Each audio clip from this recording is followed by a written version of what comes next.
All right, before we begin this episode, I want to issue a trigger warning. We will have a brief conversation about suicide and suicidal ideation.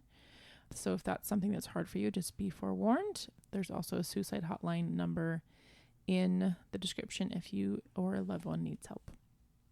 All right, everyone. Welcome back to the Articulate Women podcast. This is Season 3, Episode 5, and we are talking about the parable of the mustard seed, and we're also going to spend quite a bit of time on mental health. I'm here with my bestie Desiree.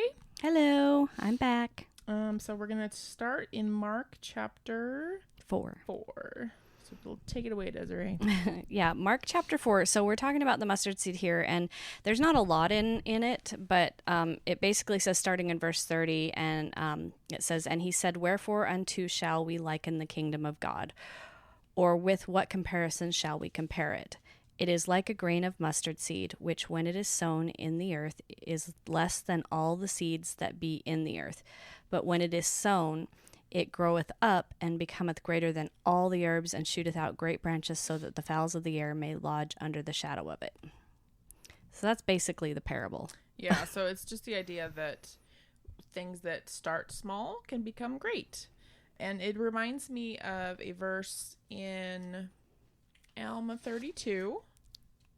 This is the awesome discourse on faith by Alma. Because I think when we talk about the parable of mustard seed, we are often thinking like it's okay to have a small amount of faith, a tiny amount of faith, and that it can grow to be something bigger.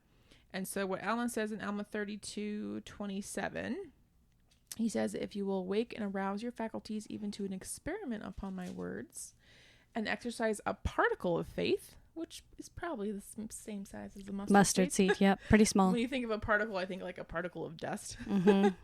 And he says, "Yea, and even if you can no more than desire to believe, let this desire work in you, even until you believe in a manner that you can give place for a portion of my words."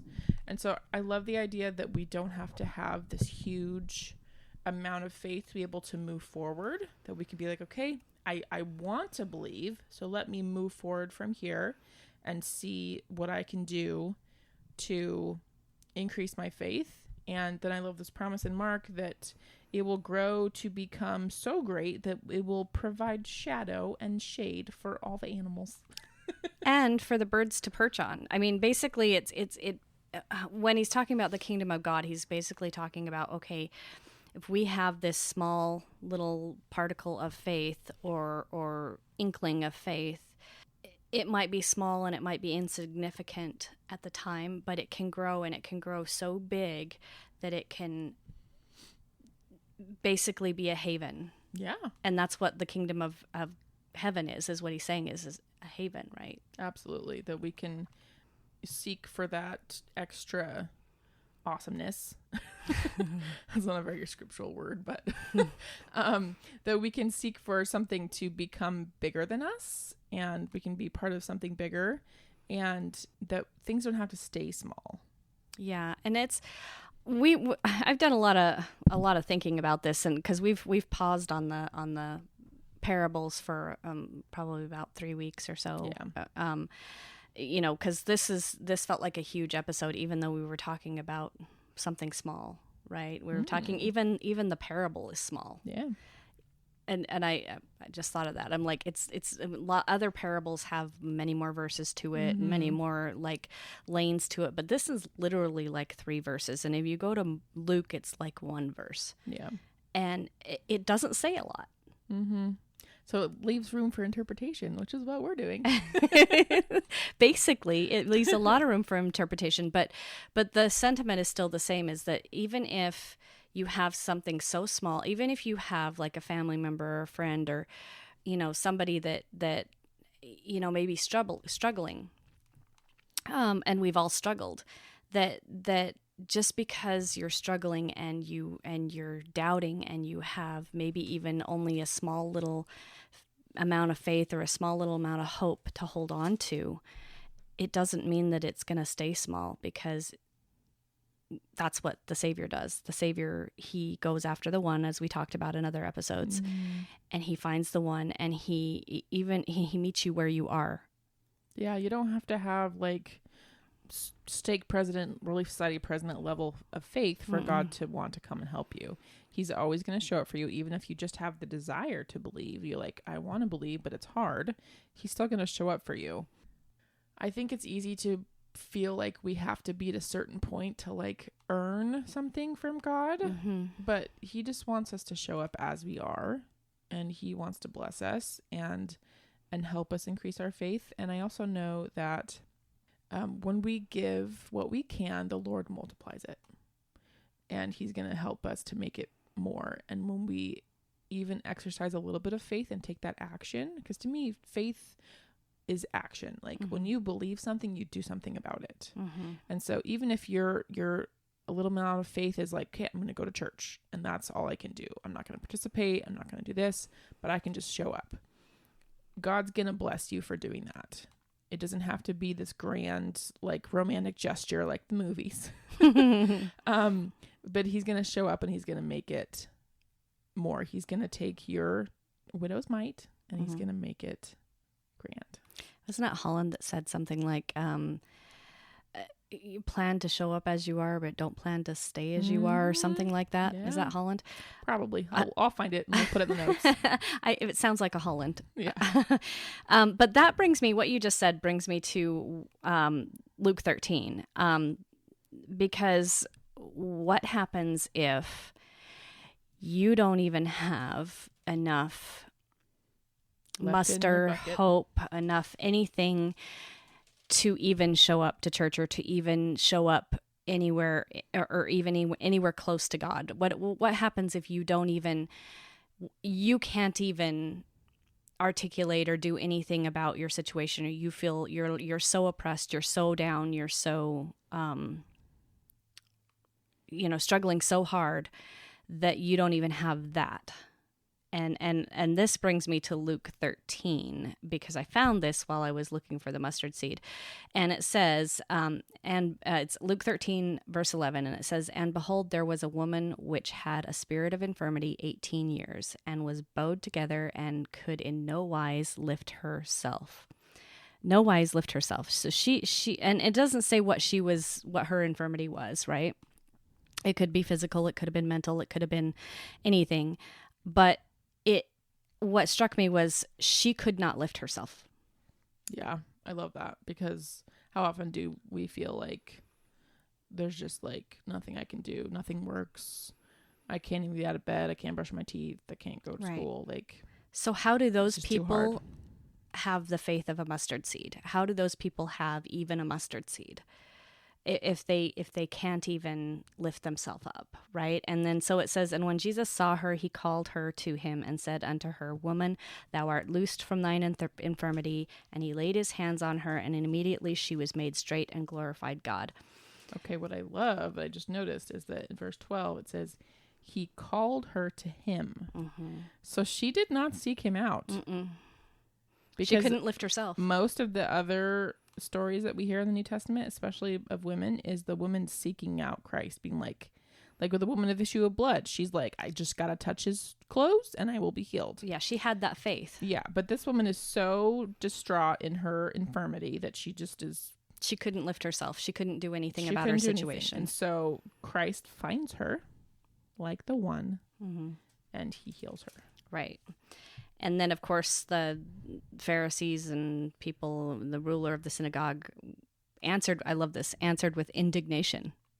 How dare you? Because that Jesus had healed on the Sabbath and said unto the people, There are 6 days in which men ought to work. In them, therefore, come and be healed, and not on the Sabbath.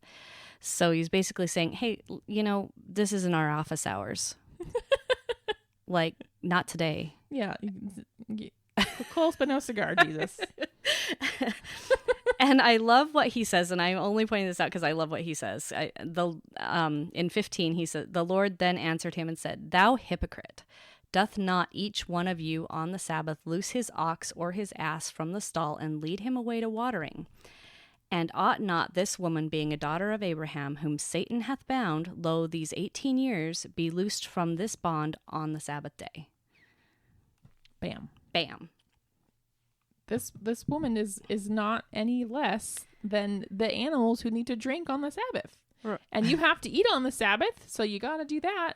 Like, you're missing the point here. And what we call this when we think about the Pharisees in the New Testament is this is what we call legalism, where they're so caught up in the law that they're missing the mark.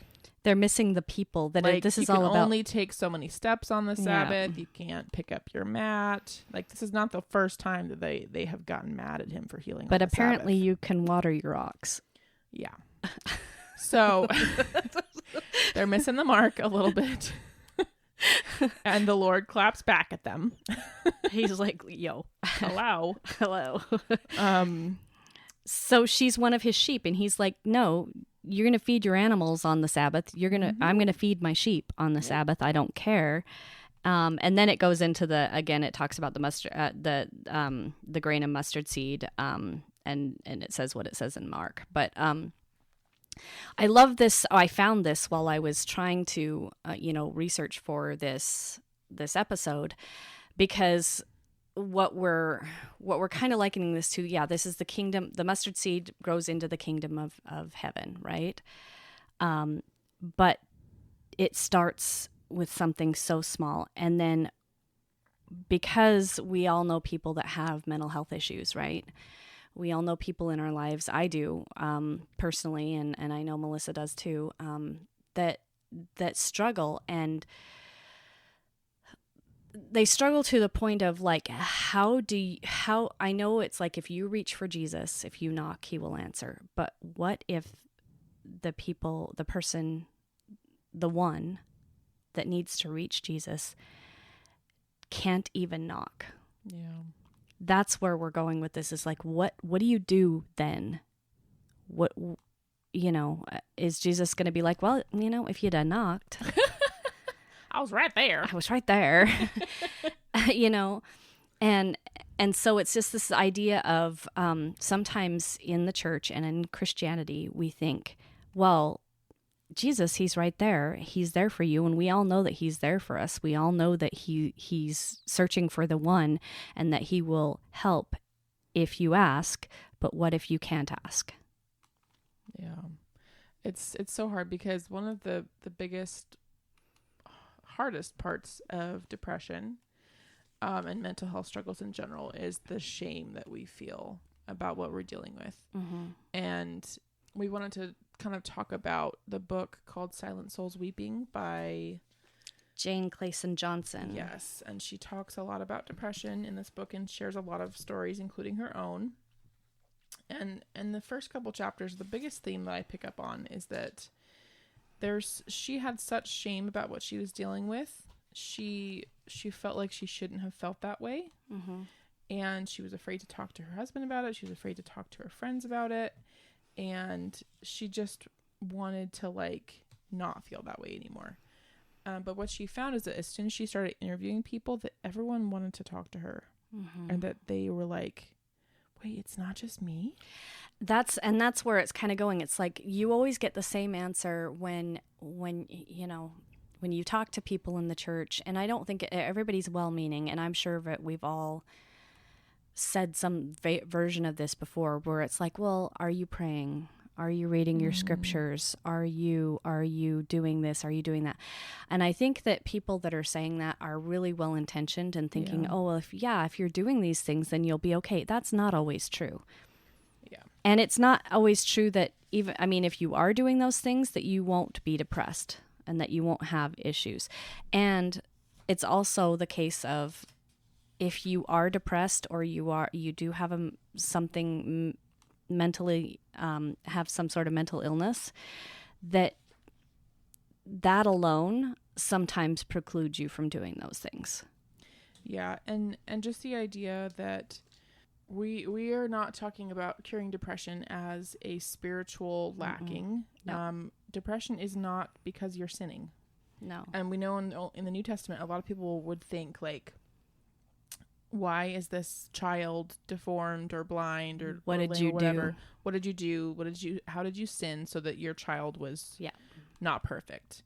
And Jesus answered and said, it's not because anyone sinned. It's because glory will be made through this person. And I'm butchering that, but I'll put it in the notes.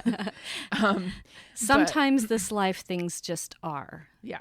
I love what Jane says in the book, and she talks about her own experience where she's like, I can't even feel the Spirit, and I am doing all these things. Yeah. And we have to remember that this mental health is a brain disease. And she even talks about it later. She's like, I wish we would just call it like a brain disorder, because then people would like, the stigma would be removed. Mm-hmm. And so I'm just going to quote what she says here. She says, I accused myself of being ungrateful. How could I be so depressed when I was so blessed? To those around me, it must have seemed like I had it all. A loving, righteous husband, beautiful children, professional success. I worked extremely hard to maintain that veneer of normalcy. The truth was, beneath a seemingly successful surface lay a bleak void, as abnormal as anything I could imagine. Perhaps most distressing was what was happening to my testimony. For long stretches of time, I couldn't feel the Spirit. I did the right things, said my prayers, read my scriptures, and went to the temple, but I didn't feel anything. It was as if the most important part of my soul had been carved out of me. Why would God do that to me? Why would he allow it?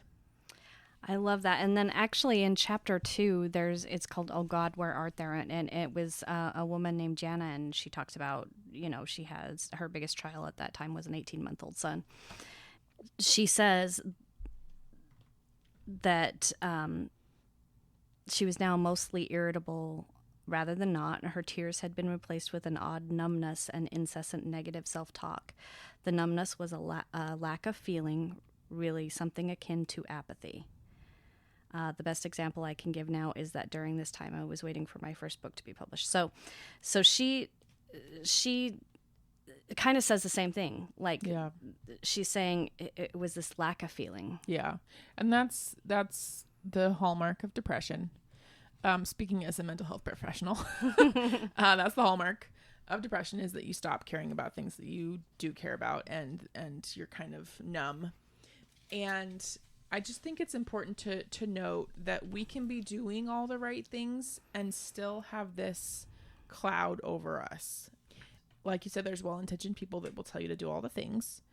And sometimes it just doesn't work, because really some parts of your brain are deadened because of the depression, and literally won't allow you to feel good things or to think good thoughts or to be hopeful or have a good perspective about something. Because that's the other thing that people will say, well, just be positive. Yeah. And it's really difficult to rewrite that setting in your brain when you're depressed. Mm-hmm. And I've gone through this personally. Like, I've struggled with depression since I was in high school. And so I know exactly how this feels, where you're just like, everything feels like it's never going to go right. And you're always going to be stuck in this place, and no one gets it. And there's so many things that our thoughts are just, they're morphed into this negative sphere where you just kind of can't break out of the negativity. It's like a loop. It's a cycle, a loop in your brain that kind of just repeats itself. Yeah, for sure. And so I think it's important to know that those who do struggle with depression, if they are showing up for church and they are doing all the things, even if they can't feel it, that's a big deal. And we need to celebrate that. Like, even that if is it's the hard, mustard seed. Yeah, they're doing what they can. Yeah. And they're having faith even when it feels like nothing's going to make a difference. And to the ones that don't make it to church, or who have completely given up on church for one reason or another, because I think a lot of times probably because of how they feel, and then they just feel like that nobody understands them, and that all the advice that they get at church is the same and it's not helpful, and they just kind of give up on church altogether. And I think that that's what can happen with people that are not understood, and don't and the people at church don't understand really what they're going through. And it's hard, and I'm not like pointing a finger at people at church being like, you should have seen that. No, I'm not saying that. I'm saying that sometimes we have to look a little deeper into people that are struggling, and not being like, oh, well, they stopped coming, I guess they don't care anymore, or I guess they don't believe anymore, I'll move on. Yeah. And it's hard because you never really know how hard someone has it. depression can look like apathy from the outside. Oh, for sure. And so we don't really know those internal struggles and how deep they are and how hard they are. I mean, in the book, Jane talks about having, well, she doesn't name it, but what it's called is passive suicidality, where she wishes she would just fall asleep and not wake up. Like ideation, suicidal ideation. Yeah. Right? So she's not, planning a knife or a gun or something like that, or pills. Like she's just wishing it would be over. And that's a hard thing to admit, especially in a church that preaches the plan of salvation, that, everything will be made right in the resurrection and everything will be okay. And to want to find relief is it as a coping mechanism. Right. And when we talk about suicidality, it's very much that like there's no other path that they feel like they can take, and that it gives them relief to know that they at least have a plan right to go in that direction. Because if we kind of remove the stigma of that, it's a coping mechanism to be like, well, nothing else is working, so maybe I'll try this. Right. And that's kind of the way, and I can say from this person in my life that and actually this is like fresh on my brain, because like my daughter has had major depressive disorder diagnosed since she was like 14. So we've been around the gauntlet of all the things, and she's trying new medications and all these things. And she's just come to the point where it's like nothing works. And she will say a lot of times, like, she doesn't have a plan for suicide, but the words that she uses often is I'm not supposed to be here. I don't have a purpose. There's no reason for me to be here. I just want to sleep. Yeah. I don't want to be here anymore. Those are the kind of words that she uses, but it's not like I'm writing a note and I want to kill myself. So it definitely does sound, I mean, but those kind of thoughts, it's like, and it's easy for, well, it's not easy for me, but sometimes it's like I hear that so much that I don't, it's not like I'm like, oh, I have to sit by her side every day, every hour to make sure she doesn't hurt herself. Mm-hmm. But you never know when those thoughts turn from ideation to planning, right? Yeah. Because I don't think that people that actually, and I can say this also because I have a brother who committed suicide. I don't think, and he wasn't one that was saying things like that like what my daughter says. So it was really a shock, but I think that I don't think my brother wanted to die. I think he wanted the pain to stop. Yeah. And I think that that's really where it comes to. I don't think that people actually want to not live anymore. I think that they just don't want to feel the pain anymore. Yep. And so that's a big difference, which I kind of was looking at chapter 3, which is the storm cloud of stigma, because there's a lot of stigma with all of this. But this one is about a BYU graduate. And the one thing that I just was looking at was I felt like I shouldn't need medication. I was convinced I should be able to pick myself up by my bootstraps and do it myself.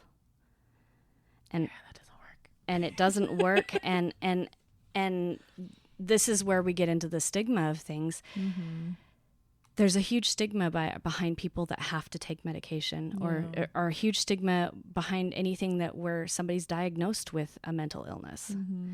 And it's like, oh, and then that person just becomes that diagnosis. Yeah. They're not a person anymore. Yeah.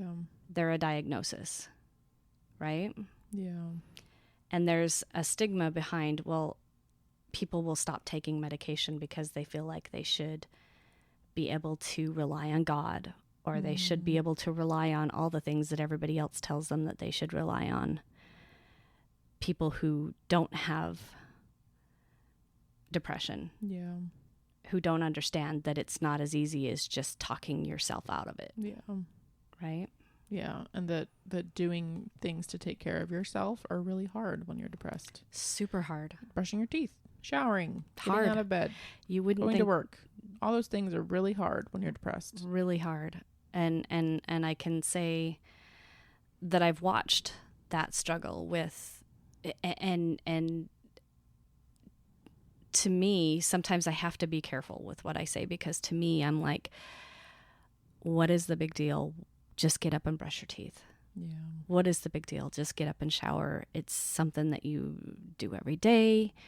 I don't understand. And I've had to sort of fix my own thinking, because for me, those things are not things I have to try to do. Yeah, you just do them. I just do them.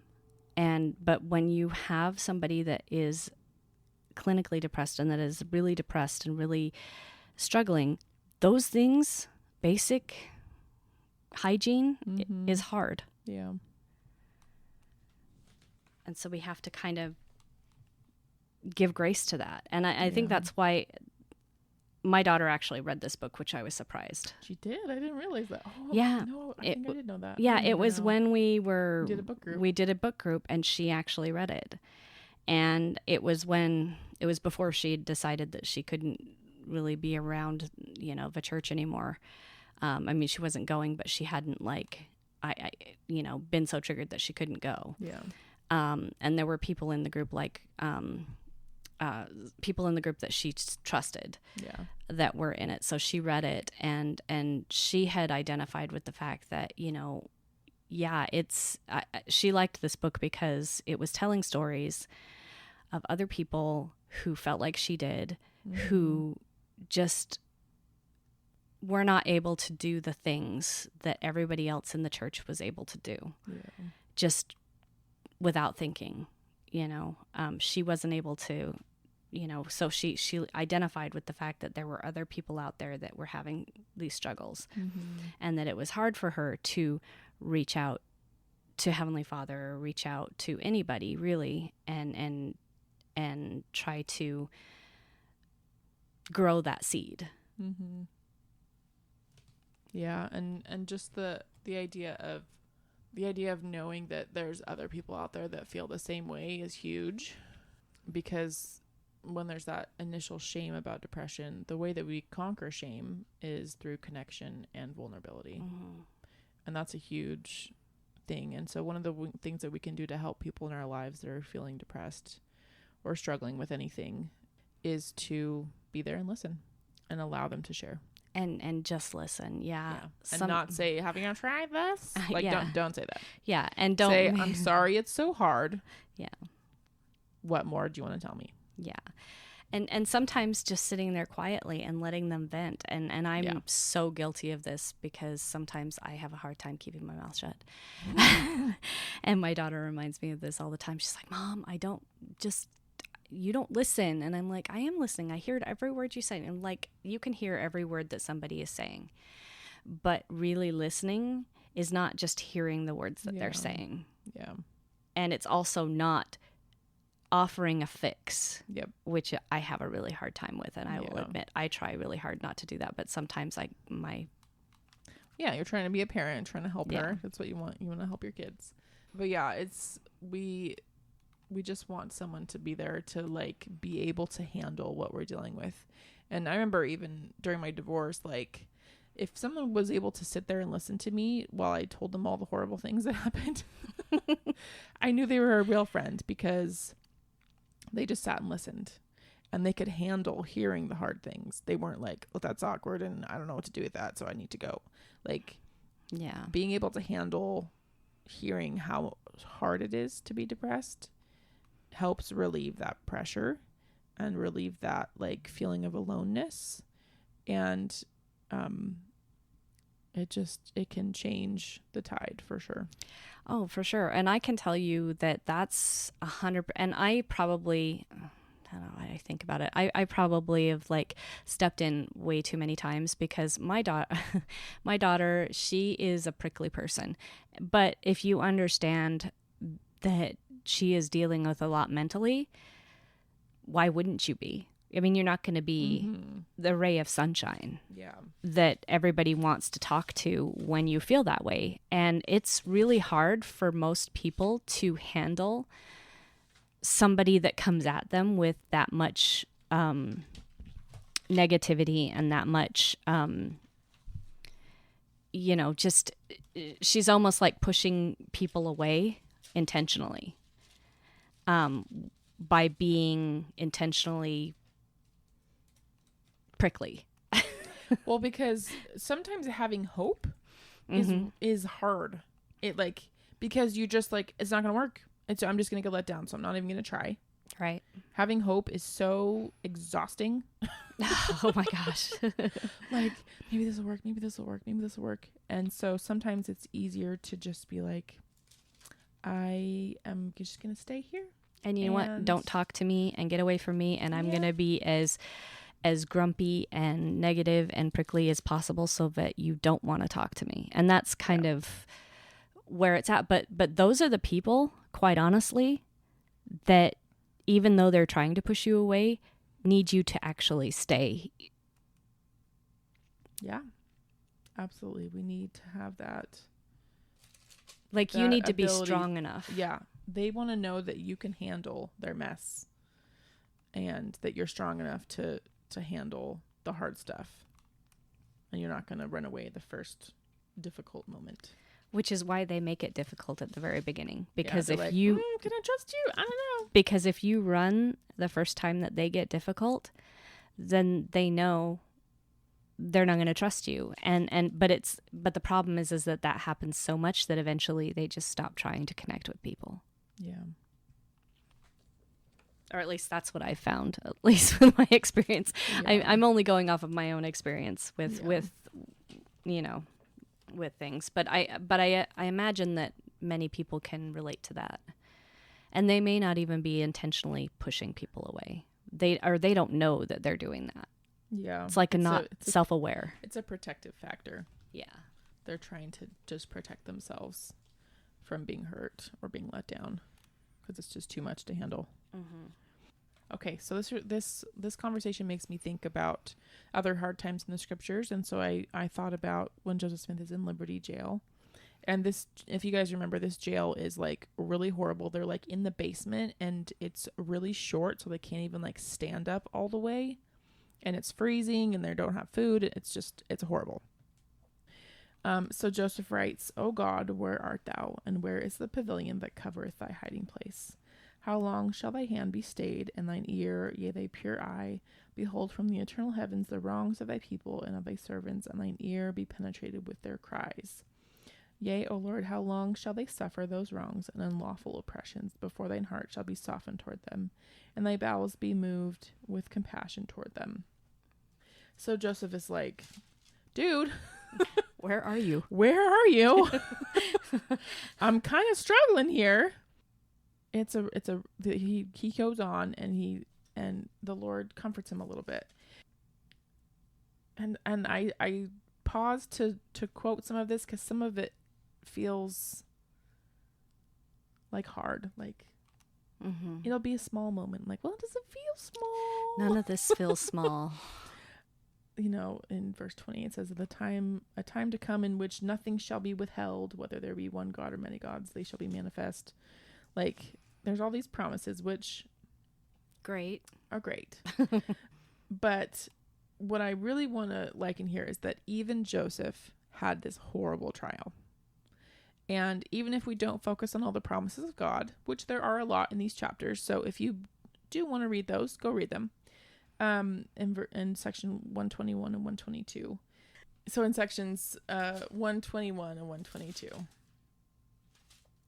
But I want to read this part about how that when we follow Christ, and even if we don't, if we're here on earth, we chose to come. And that means that we're going to go through hard things. And I think knowing that if Joseph Smith is among one of those that can sit next to us and be he gets it, mm-hmm. that can be comforting. And so in section 122, It says, "And if thou shouldst be cast into the pit, or into the hands of murderers, and the sentence of death passed upon thee, if thou be cast into the deep, if the billowing surge conspire against thee, if fierce winds become thine enemy, if the heavens gather blackness, and all the elements combine to hedge up the way, and above all, if the very jaws of hell shall gape open the mouth wide after thee, know thou, my son, that all these things shall give thee experience, and shall be for thy good. The Son of Man hath descended below them all. Art thou greater than he?" So, let me keep going. "Therefore hold on the way, and the priesthood shall remain with thee. Their bounds are set, and they cannot pass.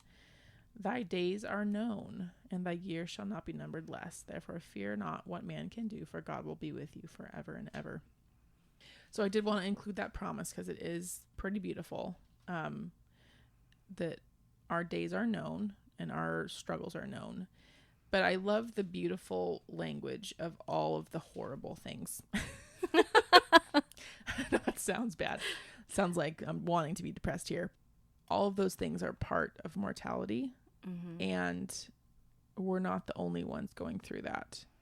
And we can find our people and be like, dude, I struggle with this. Do you struggle with it? And you can find your people and feel not so alone.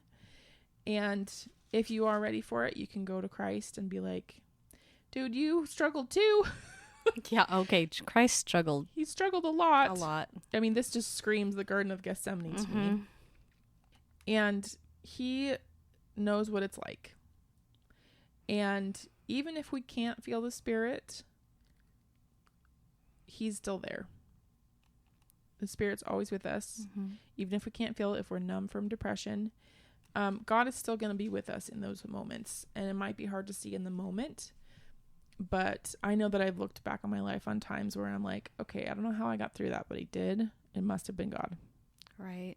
And so even if it's hard to believe and we don't even have a mustard seed, God is going to be there, and he knows that what you're going through. He knows, what does it say? He knows your hours. Thy days are known. Thy days are known. He knows what you're going through. And having that knowledge is like so comforting, to be like, I'm not just suffering in silence here by myself, even though it feels like it.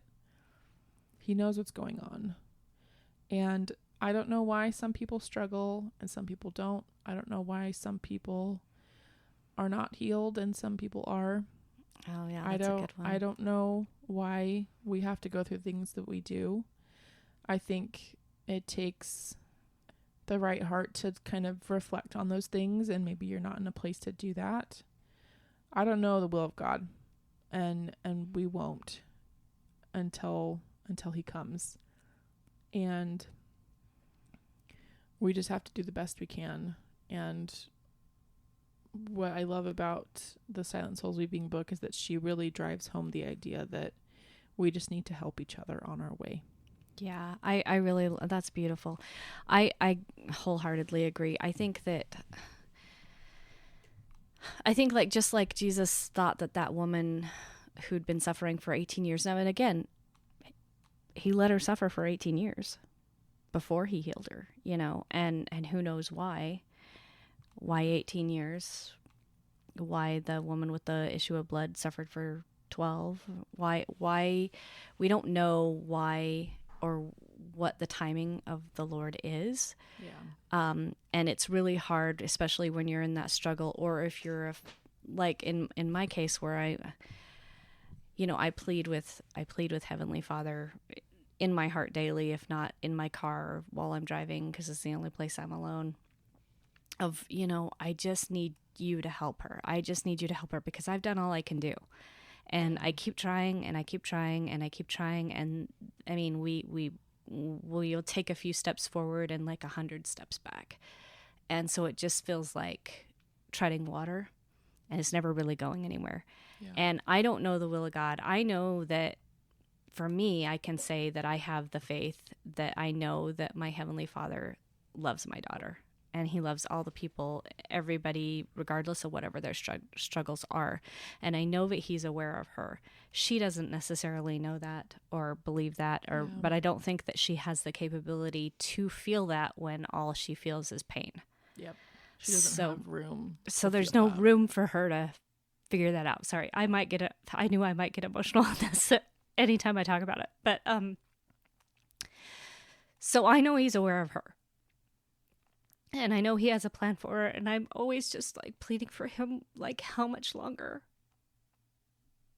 does she have to be in this? And I'm always like, well, I know she's supposed to reach out, but this is where I'm like, this book was like really helpful for me because it highlights the fact that people don't always have the capacity to be the one reaching out. Yeah, it's really hard because sometimes you're just kind of stuck where you're at. And someone needs to reach out to you. And that's why I feel like if you're in a good place right now, that's why we need to be ministering to our ministering sisters. We need to be looking around at church and see who isn't there or who looks like they're having a hard day or who's sitting by themselves. We need to be able to do that. And so one thing that I love that Jane talks about is the baptismal covenant. So this is in Mosiah 18, verses 8 through 9. Okay, so he's at the waters of Mormon, and he's preaching to the people. He says, "And now, as ye are desirous to come into the fold of God, and to be called his people, and are willing to bear one another's burdens, that they may be light. Yea, and are willing to mourn with those that mourn, yea, and comfort those that stand in need of comfort, and to stand as witnesses of God at all times, and in all things, and in all places, that ye may be in, even until death, that ye may be redeemed of God, and be numbered with those of the first resurrection, that ye may have eternal life."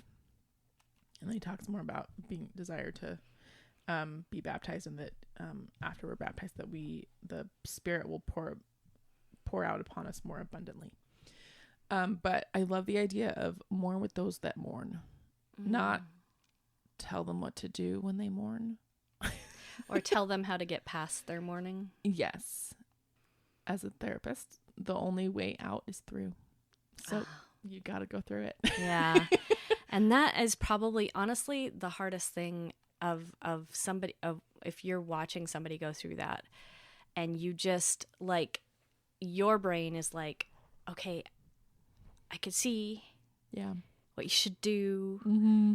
And if you just do it, that, and then, so you're kind of like, you're coming from a good place. You're coming from a place as, I want to help this person through this. And you don't want to see them suffer. And you don't want to see them suffer because, especially like, I like in chapter 9 how it says, I just want to help for family and friends. So this is kind of from the perspective of family and friends that are helping. And so Jane says, I'm speaking outside of myself now as a reporter, and I want you to be very honest. Do you remember the first time you thought, she might have a little depression? I think she was talking to her husband, and he says, yes, I remember this image of you on the front porch. I have no idea what the issue was, but you were hunched over, and I realized at that moment that clinically something was wrong. It was so clear in your face and in your eyes that you were in a different place. And so she says, what was it like for you as my husband to go through that one really bad depressive episode? And he says, for me, depression tapped into some of my deepest emotions: anger, hurt, frustration, sadness, fear. I felt frustrated because I wanted to fix it, and unhappy because I couldn't reach you.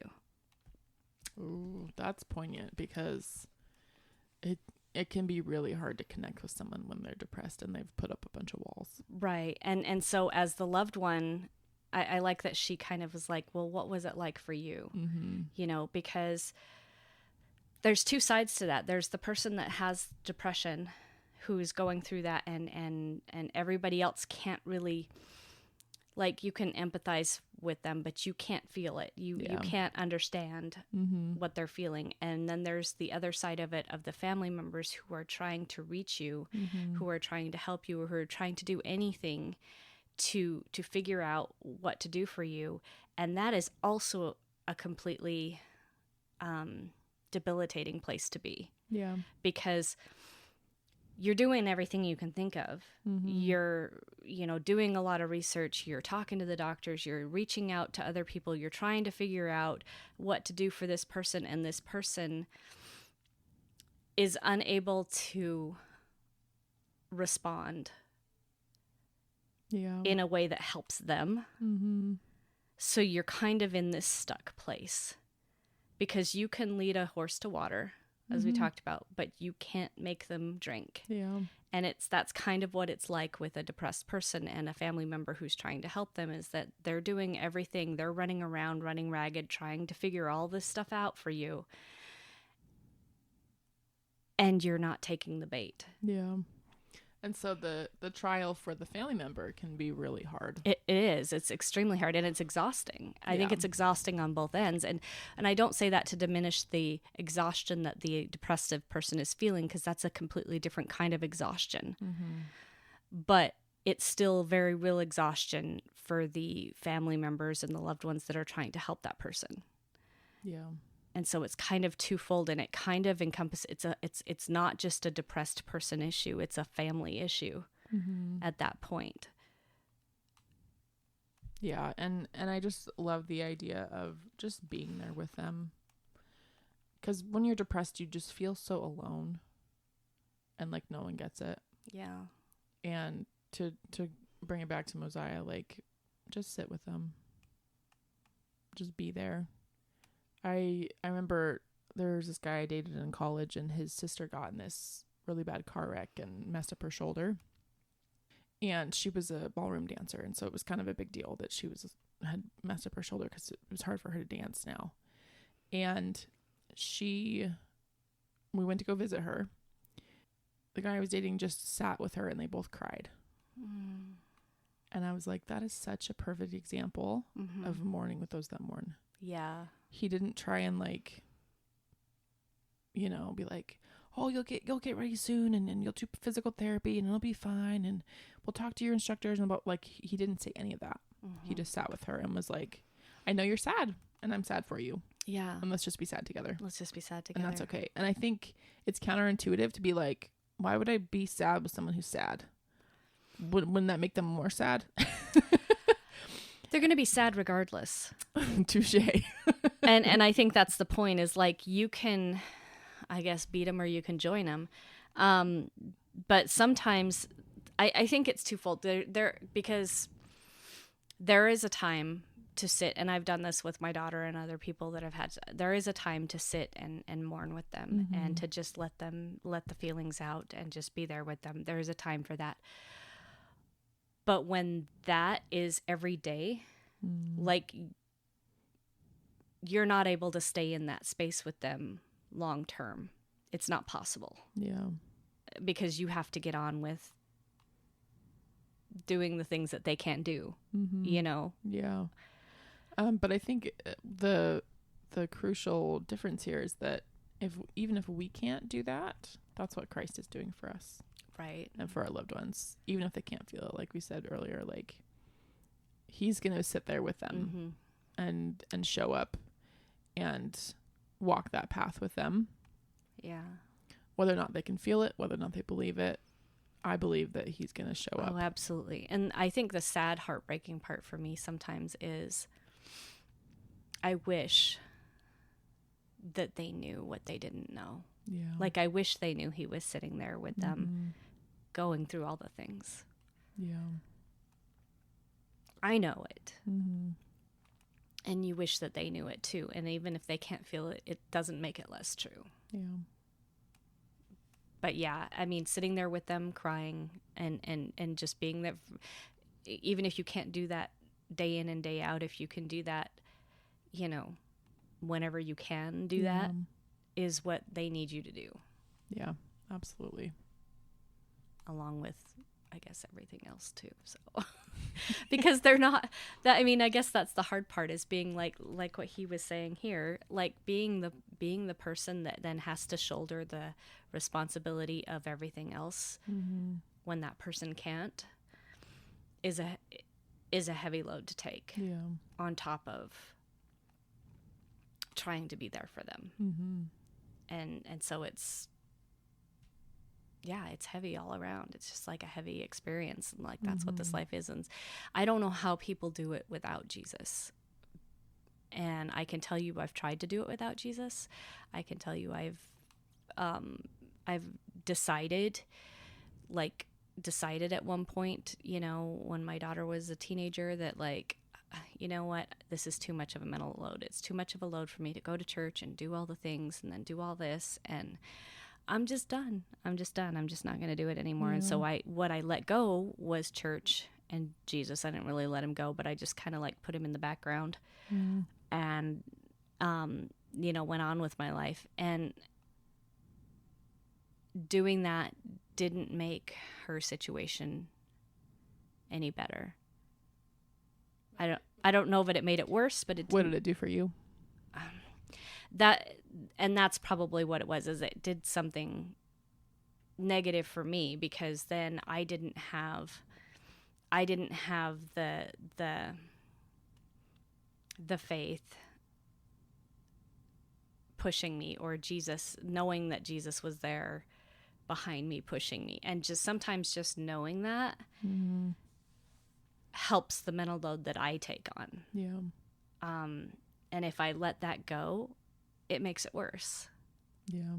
It's not really made her situation worse. It's just made mine worse, which I don't really have time for. So now whenever I'm like, this is too much, you know, I don't know what I'm doing here. Now I got to prepare a lesson for church, and I've got all these other things to do, but I've got this going on, and it's just like, I don't want to do this anymore. And every time I think that, I thought it in the shower this morning. Like, it was like, oh, so exhausted. Can, you know, something just give here? And the thought was like, yeah, something can give, but not Jesus. Because that, he's in your corner, and you have to remember that. You have to remember that Jesus is in your corner. Yeah. And when this gets hard, he's there. Yeah. He's there for me in my heart, and he's there for my daughter in her heart, even if she doesn't see it. Yeah. Love that. That's going to be a quote. He's there in your heart. Absolutely. Okay, so this reminds me of the story of Elisha in the Old Testament. This is in 2 Kings chapter 6, and they're about to battle a bunch of people, and Elisha's scared. He's rightfully like, so. In verse 15, he's like, "Alas, master, how shall we do?" No. The Lord answers, "Fear not, for they that be with us are more than they that be with them." And Elisha prayed and said, "Lord, I pray that you open my eyes that I may see." And he saw that the mountain was full of horses and chariots of fire round about him. And so he got to see all of the angels and all of the chariots fighting the war with him. And I think we don't always know how many people on the other side are fighting for us. I like to think, this is just the doctrine of Melissa, but I like to think that all the people you do temple work for you are just like, okay, get in line, come help me. Oh, that's a great, I mean, yeah. And that they, like, all your ancestors are behind you, and all the people you've done temple work for you are just like, you did this for me, I'm going to help you. Yeah, they're in your corner. They're in your corner. They're going to help you. They're, you know, forming that circle. If you picture like linked arms, they're like protecting you. I like that. There's always going to be spirits there to help you. And we don't talk about that a lot. No. I think there's a couple of quotes from Elder Holland about angels. But even I was at the temple the other day, and even the sealing ordinance, it says, they say something in front of God, angels, and these witnesses. Oh, yeah. So it's even in an ordinance. So I think we believe in angels. So I just like to think that there's so much more behind the scenes, behind the veil, that we don't know about. There is. That we have greater strength because, and when we do what we can, and show up, we can help ourselves, and we can help our loved ones. and God is going to show up for us, and he's going to send all the angels to help us. It's true. You know what? That reminds me of like the pioneer handcart companies where so many of them testified that they felt, like almost like somebody was behind them pushing their handcarts at times. Yeah. And I think even I'm thinking of it because I just watched 17 Miracles not that long ago, and it shows, like angels, literally people that had died along the trail. Oh, cool. That, like in the movie, like, pushing. Oh, cool. The handcarts. Love that. And I feel like that's what it is. I feel like, the people that have passed on, that have gone before us, that are our ancestors, they are our angels. Yeah. And they are metaphorically pushing our handcarts. We don't have physical handcarts right now, but we've got lots of mental ones. Oh, mental handcarts, man. I'm telling you, they are full. They're heavy. And they are heavy. Yeah. I mean, you think about it, like, I've thought about it, like the pioneers that came before us is like, how did they do that? How did they push these heavy handcarts through the snow and through horrible conditions and through not having enough food? And I mean, a lot. And I'm like, I couldn't do that. But the kind of struggles that we have now might not be physical. But I think that the world now shows that there is a lot of mental loads that are like full handcarts that are that we are pushing here in this day and age, and it doesn't look the same. And I bet you those ancestors up there who were pushing the handcarts are probably going, thank God I got the trial of pushing a handcart across the plains instead of porn addiction and the internet and all of the of the things that we deal with. And it's no wonder, and I was thinking about this too, it's no wonder that mental illness is so much more of a struggle now than it used to be. Yeah. Not that it didn't exist before, I'm sure it did, but it is so much more of a struggle than it used to be because Satan has chosen the tool of isolation. Yep. In social media and the internet, where you don't have to leave your house to interact. Be made to feel bad about yourself by social media. Right. You don't have to leave your house to interact with people, and those interactions are artificial almost. And so I just wonder if those pioneers that went before us are like, just like me thinking I couldn't be a pioneer pushing a handcart, where they're going, I could not be a woman in 2025 dealing with all of the stuff coming at me through the internet. Yeah, it's a totally different ballgame. Choose your poison, you know? And I think that we are here. The people that are coming, the souls that are coming here now, were primed and ready for the struggles of this day. And the ones that went before were primed and ready for the struggles of that day. Yeah. So it's kind of like, they're different struggles, but they're not any less hard. Yeah. Right? Absolutely. I think that mental health is the struggle of this day. Absolutely. And Satan is very good at getting into our brains and being like, very mean. Well, the kids, like my daughter and my daughter's generation and the ones coming up now are raised entirely on,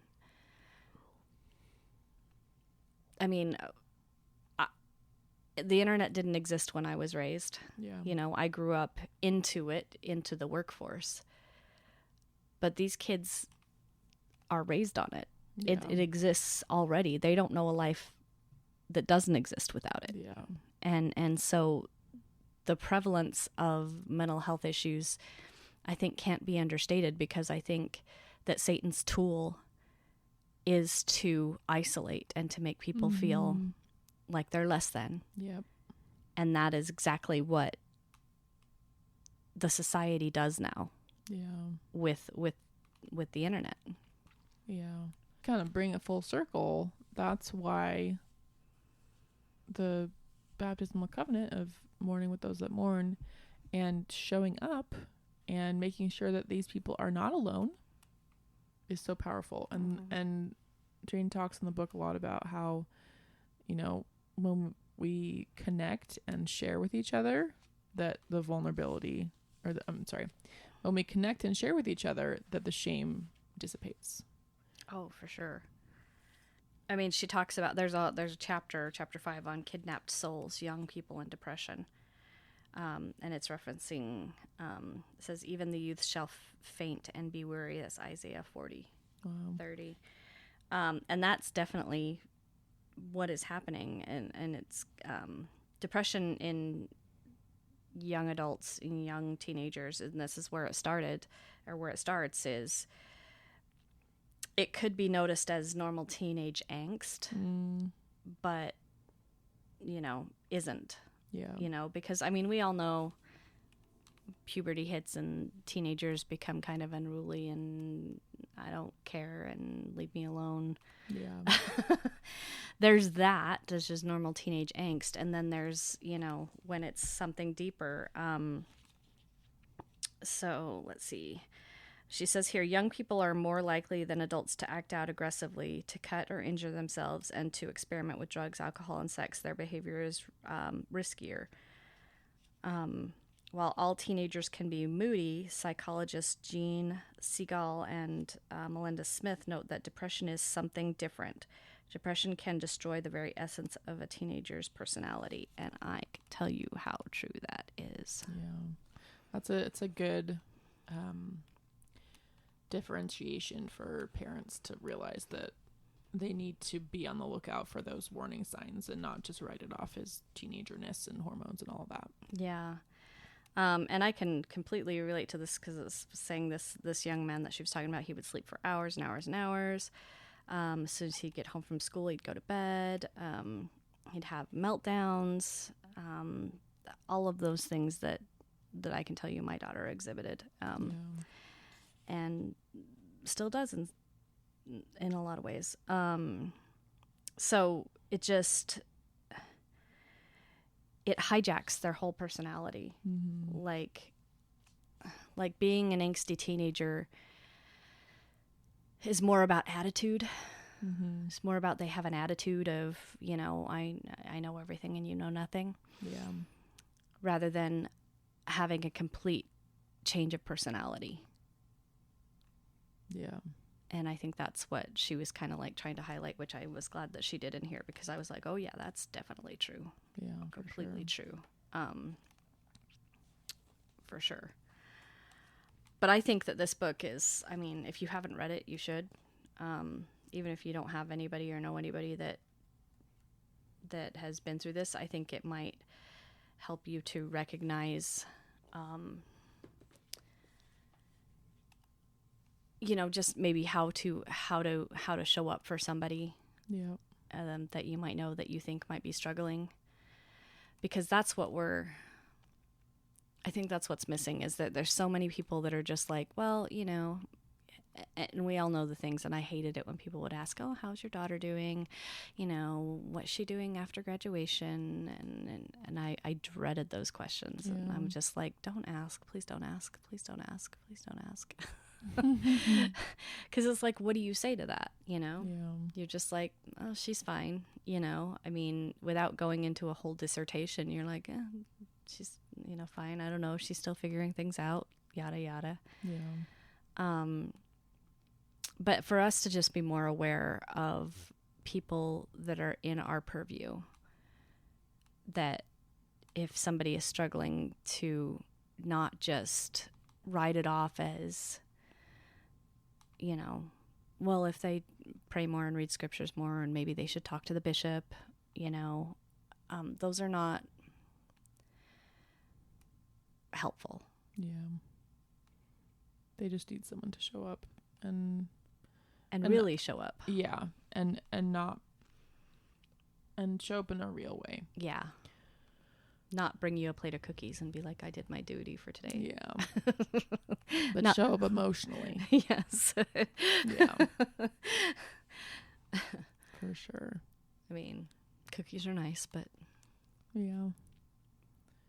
We just want to know, like, when you're in that place, you just want to know that someone actually cares. And sometimes showing that takes a little more effort. yeah. And you have to be willing to, like, put forth that extra effort to be like, no, I'm really going to sit with you in this hard thing. Yeah. So have you, do you have any stories that you'd want to share, or that you had of yourself or other people that, that you can think of? That's a good question. So I had this experience when I was in college. I was at a job interview and I passed out. Wow. And this was not a regular job interview. This was a kitchen interview, which means you cook for a couple of hours on the line and you prove that you have the chops to do the job. Okay. And then they hire you. Well, I was doing it and I had given plasma that morning because I was trying to make some money. This is in college, right? You're trying to make money. I didn't eat very much after I gave plasma. And I'm at this stressful place at this really nice restaurant that I really wanted to work at. And I found myself getting dizzy, so I tried to excuse myself. I passed out. Oh, no. And then I called my visiting teacher to drive me home so they didn't feel like I should be driving. Probably a good idea. I went and got a CT to make sure I didn't have a head injury. Mm-hmm. And then I went home. And my husband at the time was deployed.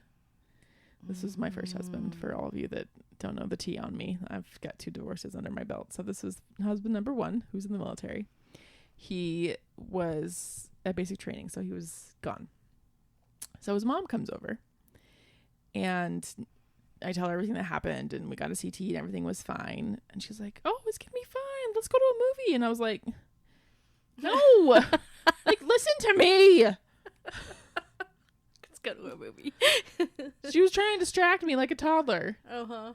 It was so irritating. Oh my gosh. It was so not what I needed. I was so embarrassed that I passed out. I was worried about a head injury because I had to wait for the results. And I had been depressed in that period of time. And you probably knew you weren't getting the job. I actually did get the job. You did get the job. Oh, good. But you probably thought you weren't, though. I did. They laid me off after a month, though, because they couldn't pay me because it was a new restaurant. It's a bummer. It's still open, though. It's really good. We went there when I was up in Utah. Anyway, so I had been struggling with depression because I was by myself while my husband was at basic training, and I was bored out of my mind. I was in school, and I was trying to find a job and trying to pay the bills and all the things, and I just wanted her to sit with me and let me talk. Mm-hmm. But she didn't ask me any questions. Oh. She just was trying to reassure me, as if she didn't have the capacity to deal with this really strange, difficult situation. And she made me go to a movie. I don't even remember the rest of the day. Wow. I just remember thinking, that's not what I needed. Yeah, you didn't want to go out and go to a movie. No. Let's sit and have dinner together or something. And so it's so hard, guys, to know what to do. It is. It's so hard. Because on one hand, I do know that, because I probably, and I think my husband's done it a lot. We did a lot of distracting my daughter. We did a lot of, let's do something fun. Let's do something, let's try to, lift the spirits and everything like that. And I mean, to some degree, we still try to do that, but it's mostly because I just need her to get out of the house once in a while. Yeah. And, but that is true. And I did not know, it's hard to know. I was very much raising a daughter that I did not know how to raise. Because me, I'm a very, you know what, let's just get on with things. You know, this happened, okay, that's over, let's move on. Because I don't have time to sit and reflect on it. And that's like my MO. But I do try to listen a little more now and try to like ask her things. But now she's kind of so shut down where she's just like, I don't want to talk about it, you know? So that's tough too, but it's probably because I spent so many years distracting her. So thank you for that.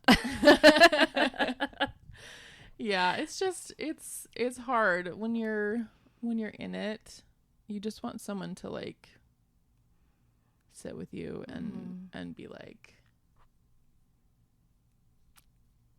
not run away from the hard thing, or not try to tell you what to do with the hard thing. Yeah, just listen and let it be whatever it is. Yeah, whatever it is. And that's hard. I'm going to tell you as a that's hard. Yeah, it is very hard. So I don't want to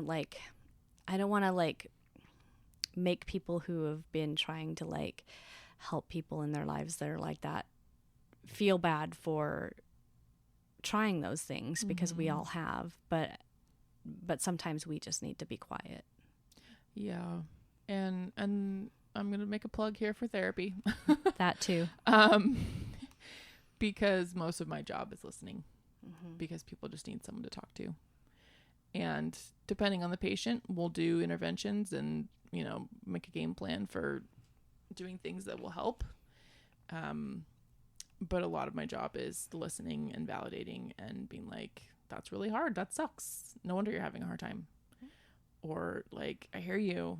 Like, that's unacceptable behavior by this person in your life that's treating you like garbage. Right. Or whatever. And there is value in being able to have a safe place to talk about all the things. And maybe you don't have someone in your life that's safe to talk about those things. And so that's the value of having that space outside of a family, or if you need to talk about your family, like, it's a beautiful space to have that space to just talk about whatever you need to talk about with no ulterior motives, no like check marks. It's just talk about what you need to talk about. And as a segue, that's how prayer is too. Oh, yeah. True. If you need someone to talk to, he's there, and just talk about things. I was I was at the temple the other day, and I was driving, and so I was praying on the way there just to like ask for some insights while I was there. And I was like spattering off all these things I needed help with. And I was like, oh, that's really a lot of things. I'm sorry. But the point is, it was like a real conversation where I was like, oh, I'm really asking for a lot, but like, I'm sorry, but like, I do need help with all these things. And just not making it so formal and so like scripted. Like, it's funny, like, I'm trying to get my kids to pray more, and they're doing much better lately, which is good. nice. And because they used to be really shy to pray at home. But I remember as a kid that we were taught to be thankful for something, and then to ask for something, and then to, you know, pray in Christ's name. Right. But I'm going to add a third thing to teach my kids, is to talk to Heavenly Father about your day. Yeah. And just have a conversation. That's true. That's because so it's not good. about like, thanks for this and I need this. Yeah. Okay, bye. Yeah. That's not prayer. And just the idea of fostering that relationship and being like, you know, I'm having a really hard time with this. I wonder if you could help me with this. And maybe, you know, I had this thing happen and it was really frustrating, and I went to therapy and we talked about it. It was really good, but I'm still struggling. Can you maybe like help me find some clarity on that? Like, more of a conversation of like working through it with God rather than just like giving him a list. That's so true. And honestly, I think the less formal prayers for me are, and that's pretty much all of my prayers, because I am not a very formal prayer, and Melissa knows this. I struggle. Like, if they ask me to pray in church, I'm like, you know, just ask somebody else, because I mean, I have done it a few times and I got better at it for a bit, but then I was like, I'm really just not comfortable with it. And I think part of it is because I think the prayers you give in church, they're for everybody to hear. They're done over the pulpit, and they're very public. And I feel like prayer is a really private thing. That's a good perspective. And I feel like going up and praying some pre-prescribed prayer that you think up in your head on the way up to the pulpit so that you don't sound stupid and is really banal and really just not personal. And I know some people are very good at getting up at the pulpit and really listening to the Spirit and saying what the Spirit needs them to relate. I'm not that person because I'm too nervous when I get up there to hear the Spirit. So it's just like, I have to have something to say. Otherwise, I get up there and I say, "Dear Heavenly Father, blank." See, this is why I like to give the closing prayer, because you just summarize the talks and you're good to go. But see, it's so impersonal, And so I feel like I've often felt this. I'm like, do we have to have a public prayer? Like, couldn't they say, okay, this is the opening prayer time. Everybody take 60 seconds of quiet time, and everybody offer a silent prayer. And I'm like, that would be so great, because then there would be a whole congregation of different prayers happening. That's kind of a cool idea. All at the same time, going up to heaven, as opposed to this one person up there saying something publicly that, I don't know. That's just me. I feel like it's a personal thing. And I feel like prayer is so personal that that's why I don't pray formally, and I don't pray in public very often unless I have to. And I have a conversation with God in my car when I'm really frustrated. But then also, to that point, sometimes I only pray when I'm really frustrated. That's fair. God wants to hear those too. He wants all the feelings. Or in my shower. Yeah. Come on, I'm tired. Somebody's got to give. So I don't know, but that's my take on it. But I hear you. Prayer shouldn't be so scripted. Yeah. And I think kids should learn that. But to be fair, like, I think some of the parents in our ward are doing a great job, because I hear the prayers that are given in primary, and they're so cute because they literally are them talking about their day. That's cute. I'm like, see? That's good. I love that.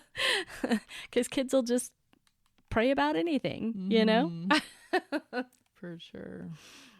I think in closing, what we want to say is that there's a lot of mental illness out there. There's a lot of people with depression. There's a lot of people that are stuck in a loop and that are having struggles.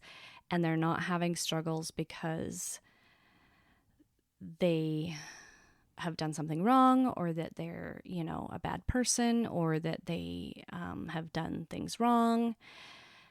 They just are. They just are having a struggle for whatever reason. But you can still be the person that gives them that mustard seed. Yeah. You can give them that particle. And it may take a while for it to grow into this beautiful kingdom. But I think that everybody has that beautiful kingdom within them. Oh, yeah. That can grow from that small mustard seed, even if they have depression or have a mental illness. Yeah, I think that can help us see everyone better, that they have the capacity to be more inside of them. Absolutely. Because they're children of God. Yes, and the Savior, as we've talked about before, he's looking for the one, and he's always going to find the one, and he's going to meet them where they are at. And even if they don't have any hope and don't have any faith, that doesn't mean that they are lost. Yeah. God knows where they are. He does. He knows where they are, and it may take, and I know that we're impatient. I'm impatient, but we need to have the faith to listen, to help those people remember, I think listening is the biggest key. Yeah. Just being there with them and listening and not trying to fix them. Yep. And I think the only other thing I want to say is if you haven't read Silent Souls Weeping by Jane Clayson Johnson, then I think you should, because it's a really good book. Absolutely. Alrighty, everyone. Thank you for being here. God knows where you are. He knows where your loved ones are, and he's not going anywhere. Nope. All right. We'll see you next time. All right. Bye.